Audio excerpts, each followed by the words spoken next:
Morning, folks. 3 February, Saturday, which means that's 1 month down of the another Pretentious vlog series.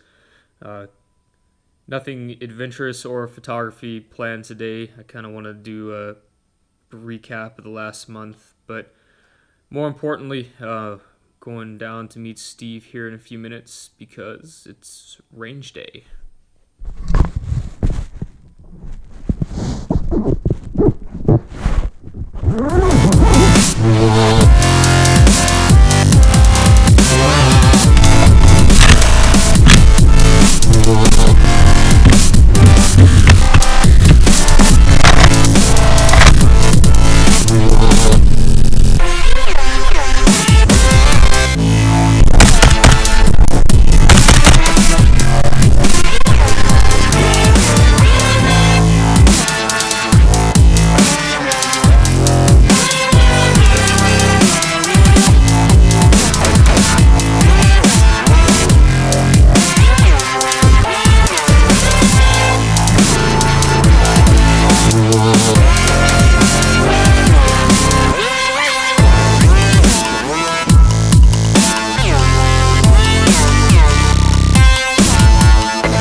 Folks, nice day out at the range with Steve, or a nice morning at least. If you're new to the channel and don't know who Steve is, click on my name down below and check out the excellent Inland Northwest Adventure series of videos there. Steve's pretty much the guy I hang out with on the weekends and we go travel around and do things like this, but had the range to ourselves for the majority of the morning. It's absolutely beautiful for February. It's 48 degrees right now, and last year this time I think it was like 12, so hard to argue with that. But it is February, so I've been doing this now for a month, and it's harder than I thought it was going to be. So not only like finding the motivation to get up and go out and film, but trying to find things to do that aren't just like day-to-day nonsense of driving around. As you can see, I think the majority of them are filmed in my truck because I drive all the time. And finding the time between work and all my other activities that I do to actually film and get out, straight away from the intent of it, which was an adventure photography blog, unfortunately. But just with everything going on and it getting dark at like 4:30, I haven't had any opportunities to really get out and do any photography so far in 2018. So,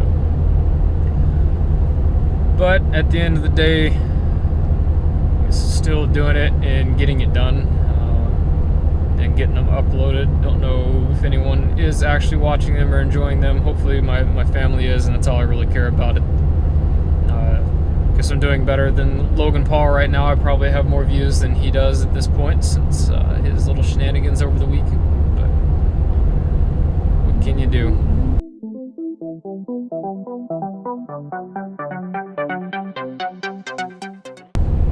When we were driving back from our camping trip, Steve and I had an interesting conversation kind of about how in the next 50, 60 years they're going to look back on this time and it's going to be like the dark ages all over again of history, because we've moved to this data storage online and on hard drives, and we're not documenting like we used to in books, and we're not printing, and we're not printing our photographs. Like mine, for instance, are probably all on my computer right now and online, which,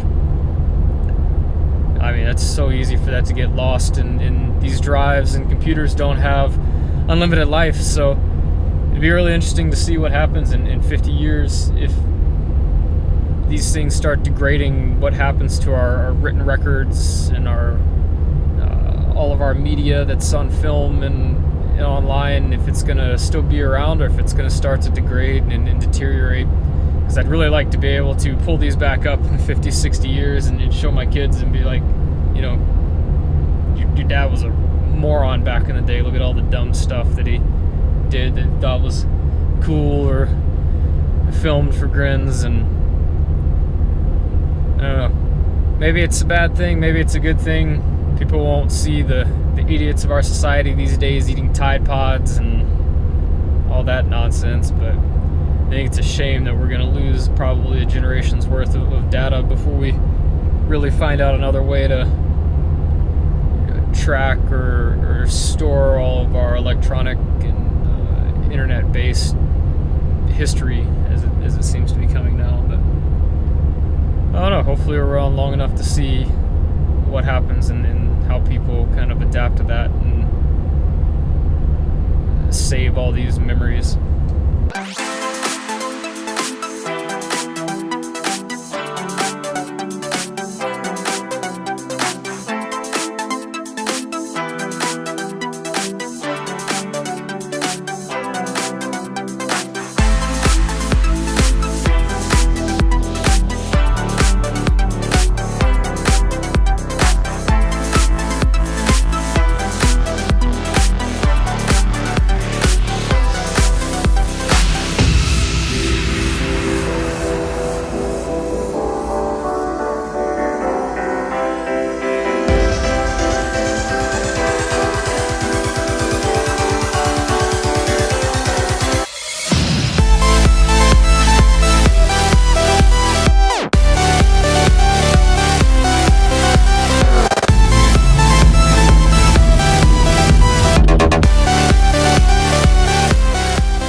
Back up to the house. I'm gonna go eat some lunch. We got guns to clean, and then might take the dog for a hike, and got a bunch of stuff around the house to take care of today. So thanks for tuning in, and we'll see you next week.